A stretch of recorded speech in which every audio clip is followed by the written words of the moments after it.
She was the HOA president from hell. Fines, threats, even breaking into my home. But when I exposed her, she pulled a gun on me. I thought that was the end. I was wrong. Because even after Karen went to prison, the real nightmare began. Someone more powerful was pulling the strings. And now, they're coming for me. This is the full story of how my fight against the HOA uncovered something far more dangerous. Stay tuned till end. You won't expect what happened that day. Moving into a new home was supposed to be a fresh start. I had worked hard, saved up, and finally found a perfect house, a charming property on the corner of a quiet, well-maintained street. It was nestled in an HOA-controlled neighborhood, but I wasn't too worried. After all, how bad could Homeowners Association be? The realtor had assured me that the HOA was mild, just a few standard rules about lawn care and noise levels. Nothing extreme. I signed the dotted line, unpacked my belongings, and took a deep breath of relief. This was my home, my sanctuary. The first few weeks were peaceful. The neighbors were friendly. The streets were quiet, and everything seemed in order. I had no reason to believe I'd soon be locked in a battle of wills with the most power-hungry, self-righteous HOA president the neighborhood had ever seen. And then I met Karen. It started subtly. A neighbor, an older man named Tom, saw me sitting at my backyard one afternoon and wandered over. He had a cautious look in his eyes as he leaned on the fence. "You're new here, right?" he asked. I nodded. "Be careful with the HOA," he warned. "Especially with Karen. She runs it like a dictator." I laughed, assuming he was exaggerating. "It's just an HOA, right? How bad can it be?" Tom's face darkened. "She's not just enforcing rules. She creates them. And if you cross her, she'll make your life hell. Just watch your back." Over the next few weeks, I started noticing the signs. People whispered about her at neighborhood gatherings. Cars parked an inch too far from the curb got citations. A single weed on a front lawn resulted in threatening letters. And the worst part? No one fought back. Karen ruled the HOA with an iron fist, and everyone was too afraid to challenge her. That was their first mistake. The first time I met Karen, it was over something as petty as a mailbox. One morning, I stepped outside to find a woman standing in front of my house, arms crossed. She was in her late 50s, short blonde bob, oversized sunglasses, and an expression that radiated entitlement. "You," she said, pointing at me as though I was an unruly child. I raised an eyebrow. "Me? Your mailbox is non-compliant." I blinked. "Excuse me." Karen sighed dramatically, as if explaining something to an idiot. "Your mailbox doesn't meet HOA regulations. It must be exactly 3 feet from the curb. Yours is 2 inches off." I glanced at the mailbox. It was perfectly fine. "That's ridiculous," I said. "The previous owner never had issues with it." Karen's lips thinned. "That doesn't matter. I enforce the rules, and the rule states 3 feet. Something in her tone set off alarm bells. This wasn't about the mailbox. It was about control. "I'll look into it," I said, refusing to show weakness. Karen's smile didn't reach her eyes. "I suggest you do more than look into it. I suggest you fix it. I'll be back to check." With that, she turned on her heel and strutted away. I wasn't one to be bullied, especially over something as absurd as mailbox placement. But I wanted to see just how far Karen would go. So I did nothing. A few days later, I came home to find a bright red notice stuck to my door. HOA violation, non-compliant mailbox. Fine, $100. I laughed out loud. This was beyond petty. That evening, I walked down the street and measured other mailboxes. Half of them were off by inches, just like mine. Yet none of them had red notices. I confronted one of my neighbors, a woman named Lisa. "Did you get fined for your mailbox?"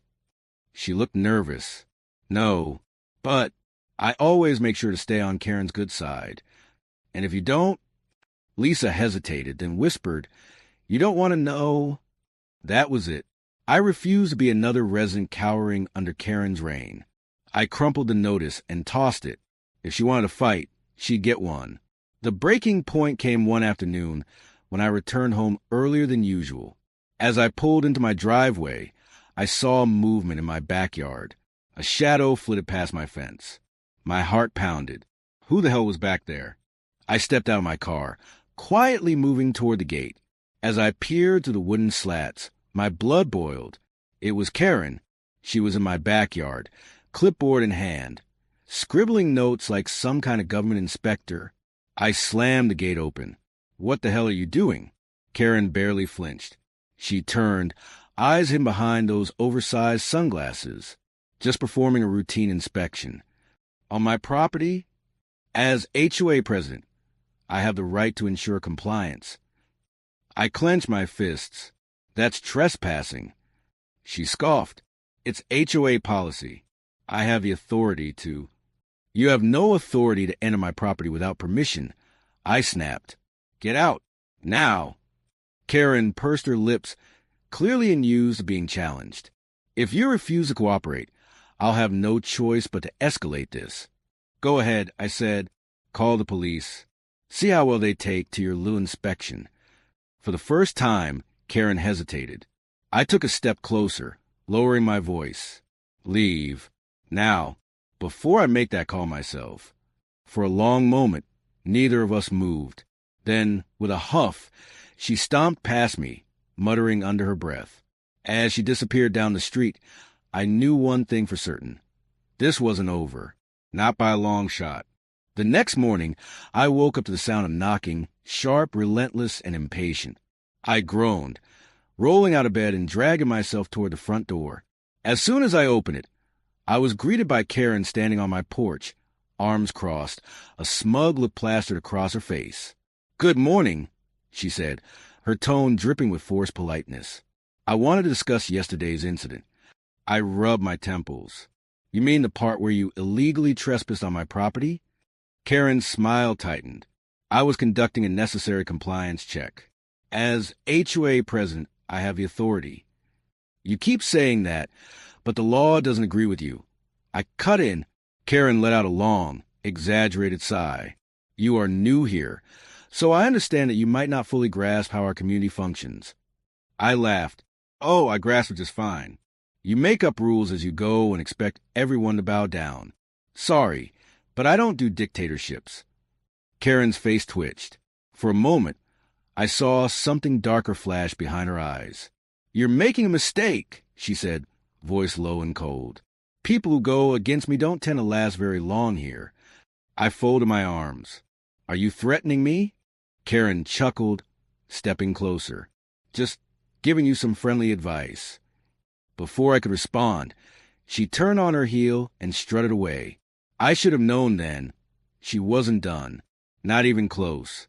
Later that day, I started getting HOA violation notices. One after another. The first one was about my fence. Apparently, it was half an inch too high. The next was about my grass. A single patch of uneven color meant I was in neglect of lawn care responsibilities. Then came the noise complaints. I hadn't had any visitors, nor had I played music or done anything remotely disruptive. This wasn't enforcement. This was retaliation. And I wasn't going to take it lying down. I decided to fight back legally. I reviewed my HOA contract, highlighting every inconsistency in Karen's claims.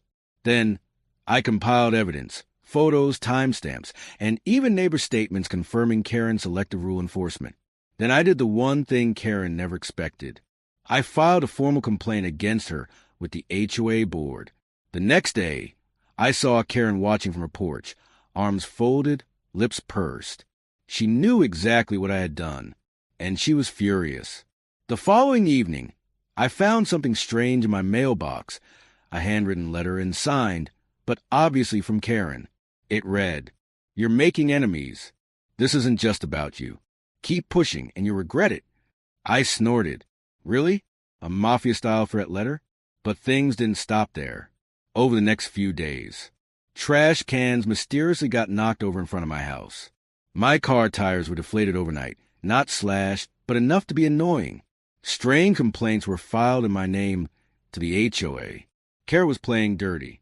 But what she didn't realize was that I had started recording everything.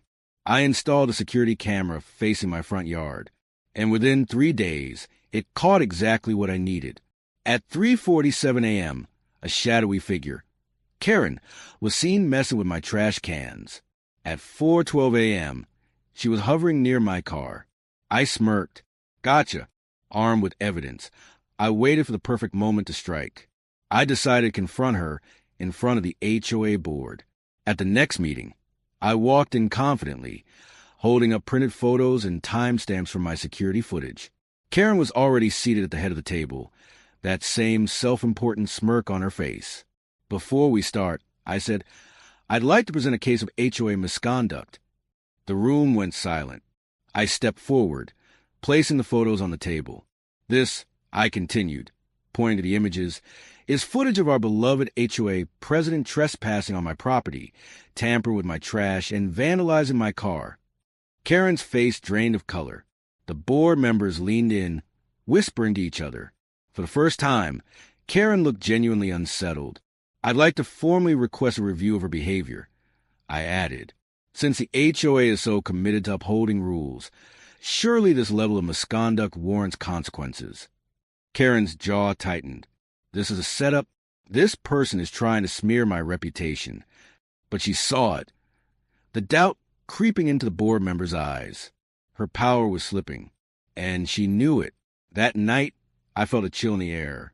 I had bruised Karen's ego, but I knew she wouldn't go down quietly. And I was right. At 1:33 a.m., my security camera detected movement. A single figure stood at the edge of my yard, partially hidden by the bushes.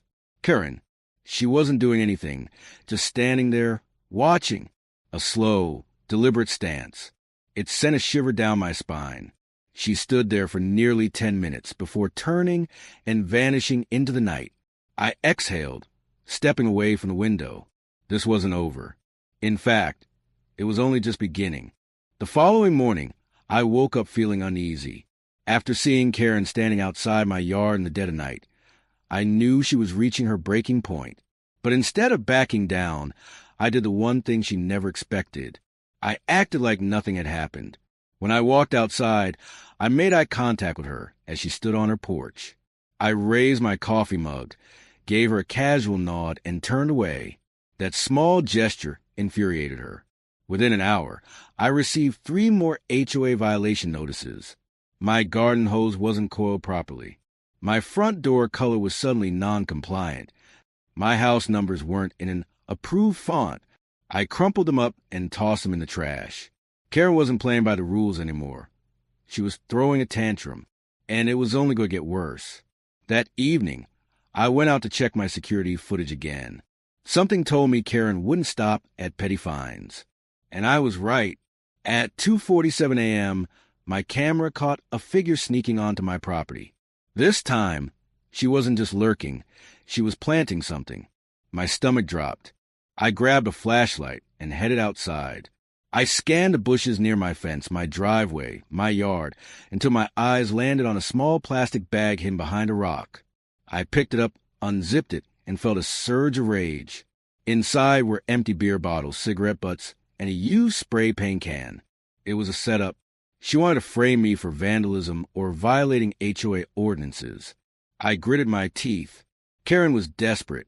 She had lost her grip, and now she was resorting to lies to maintain her power. But she had no idea that she had just made a fatal mistake, because now I had her on tape. The next day, the HOA had another community meeting. Karen walked in like she owned the room, wearing her usual smug expression. But as I stood up to speak, she froze. I have something I'd like to share, I said, connecting my phone to projector. The footage played. Karen's face drained of color. The entire room watched as she trespassed, planted fake evidence, and tried to frame me. Gasps filled the room. That's not me, Karen stammered, but the video was crystal clear. You're lying, I said, staring her down. You've harassed me, trespassed, vandalized my property, and now you're trying to frame me? Karen's composure cracked. You think you can come into MY neighborhood and question my authority? She screeched. The room fell silent. Your neighborhood? One of the board members asked. Karen realized her mistake. She clenched her fists, chest heaving. I mean our neighborhood. But we can't just let anyone ignore the rules. A man from the back of the room spoke up, or let anyone abuse their power. Murmurs of agreement rippled through the crowd. Karen was losing them, and she knew it. I didn't see Karen for the rest of the day. But later that night, something felt off. I was sitting in my living room when my motion sensor went off. I checked my security feed, and my blood ran cold. Karen was on my property again, but this time, she was holding a gun. I grabbed my phone and called the police. My heart pounded as I watched her stalk toward my back door. She yanked on the handle. Locked.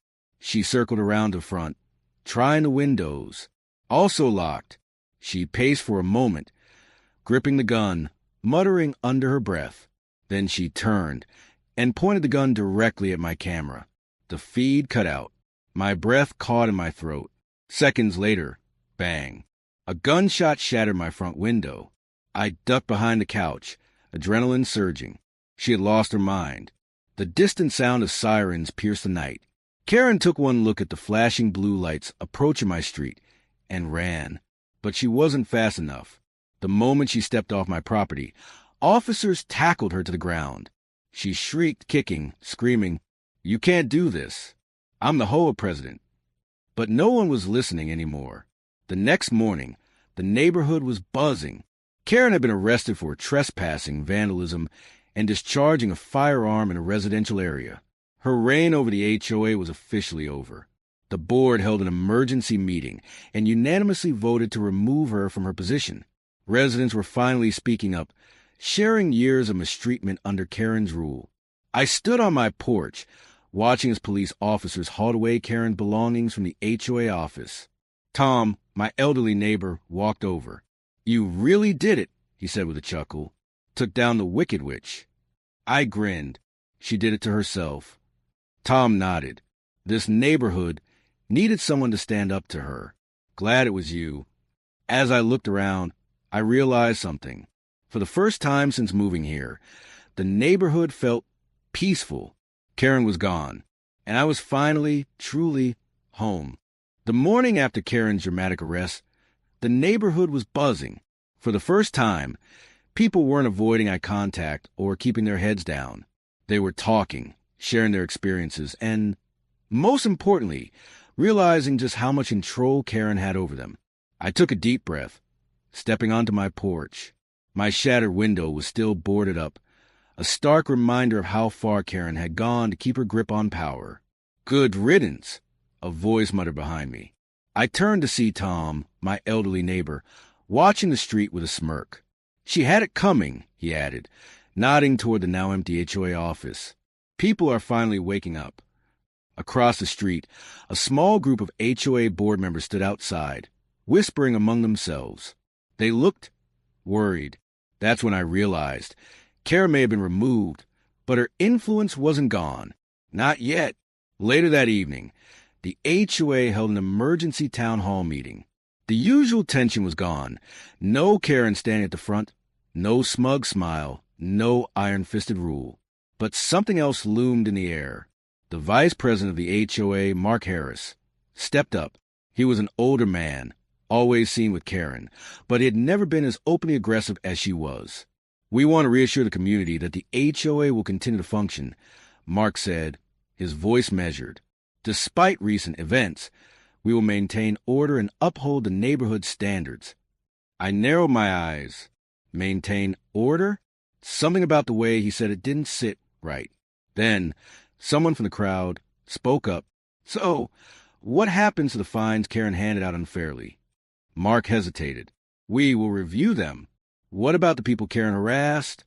Another voice called. Another pause. The board members exchanged glances. Then Mark sighed.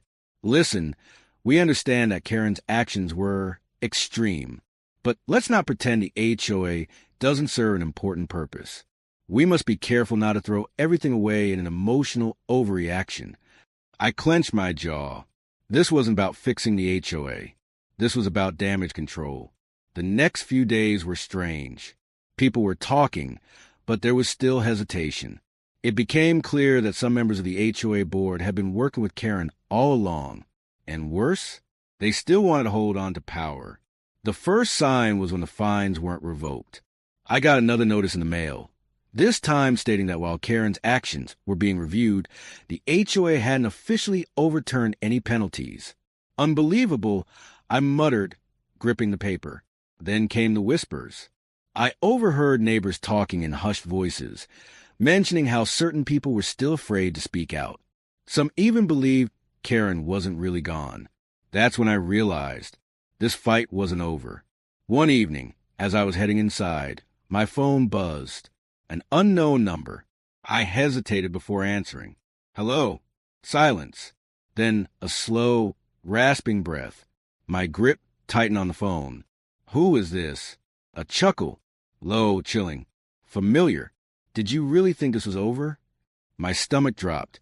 It was Karen. I felt my pulse hammering in my ears. You're in jail, I said carefully. Not for long, she murmured. You think I don't have people on my side? Chills ran down my spine. Karen had connections. She had money. And worst of all, she had loyal followers. Enjoy your little victory, she whispered. It won't last. The call ended, and I knew right then she wasn't finished. Not yet.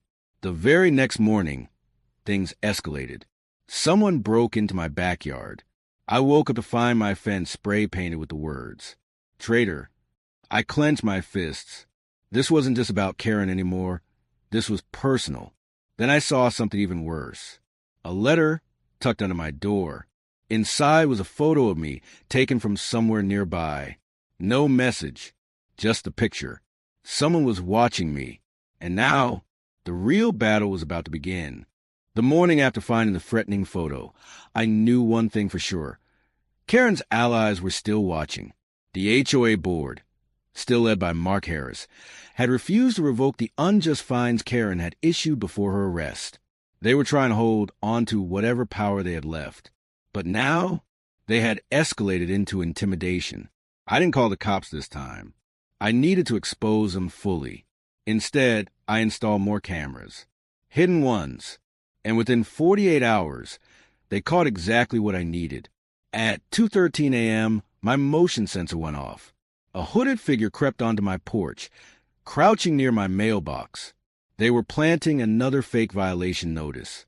But then, they turned their head, just enough for the camera to catch their face. And my blood ran cold. It wasn't just any random HOA member.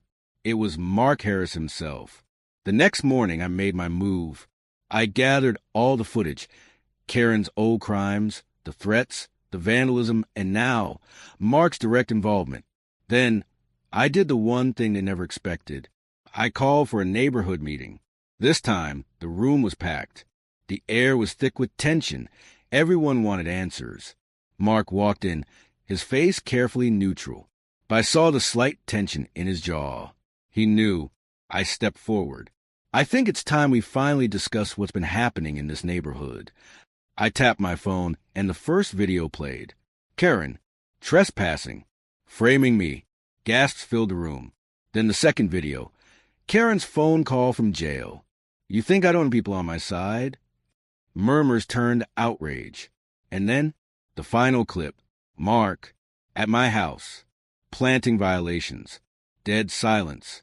Then, a voice from the crowd. Tom, you son of a... Mark's face twisted. This is ridiculous. You're twisting this. You were working with Karen the whole time, someone interrupted. You threatened him. You tried to cover it up. The crowd turned into chaos. Mark backed away, panic flashing across his face. Enough, he bellowed. I am still in charge here. But no one was listening anymore, because at that moment, the HOA was crumbling. Mark tried to fight back. He threatened legal action. He accused me of illegally recording private HOA discussions. He even tried to claim the videos were fake. But it didn't matter. By the end of the meeting, half the board members resigned. The remaining members turned on Mark, demanding a full investigation. And the residents? They were done. A petition circulated that night, a motion to dissolve the HOA completely. People were signing it in droves. And Mark? He was outnumbered. But then, something unexpected happened. 2 nights later, as I was locking up my house, my phone buzzed. A news alert. I clicked it and froze. Local HOA president released on bail, pending trial. Karen, she was out. I barely had time to process the information before I heard tires screeching outside. I looked out my window, and my heart stopped. A car sat idling at the end of my driveway, and standing beside it, Karen. She wasn't in power anymore. She had no board, no HOA backing her up, but the hatred in her eyes was still there. I took a slow step back, and then she smiled, then climbed back into her car, and drove away. Karen never came back after that night. The next morning, the final signatures were collected. The petition to dismantle the HOA passed with overwhelming support. By the end of the month, the HOA was officially dissolved. No more fines, no more harassment, no more power-hungry tyrants. Karen's case went to trial. With the evidence I provided, she was convicted on multiple counts, including trespassing, vandalism, and illegally discharging a firearm. She was sentenced to 5 years in prison. Mark, too, faced legal consequences. Though he avoided jail time, he was barred from serving on any HOA or community board ever again. And the neighborhood? It was finally free. As I sat on my porch, coffee in hand, I watched as people walked their dogs, worked on their gardens, and laughed freely. No more fear. No more HOA tyranny. Just a neighborhood. A real home. I thought things would go back to normal after Karen went to prison and the HOA was dismantled. I was wrong. At first, life seemed peaceful. No fines, no petty power plays, no constant surveillance. But then, little things started happening. At first, I brushed them off. Mail going missing. My trash bins knocked over in the morning. Strange cars idling near my house at night. Maybe I was just being paranoid. Maybe I was so used to fighting Karen and her goons that my brain couldn't accept peace. But then, one evening, I got a letter. No return address. Just a single sheet of paper with 3 words written on it. We are watching. I wasn't going to let paranoia consume me. So I decided to investigate. I started by talking to neighbors, asking if anyone else had noticed anything strange. To my surprise, I wasn't alone. My security cameras caught someone outside my house last night. Tom admitted. They didn't break in, just watched. Yeah, I got a weird call the other day. Another neighbor, Lisa, said. No one spoke, just heavy breathing. Then came the biggest shock. An elderly couple, the Parkers, who had lived in the neighborhood for over 30 years, hesitated before speaking up. You kids think Karen was the biggest monster here? Mr. Parker muttered. Karen was just a face, a pawn in something bigger. My stomach tightened. What do you mean? I asked. Mrs. Parker sighed. The HOA? It was never just Karen.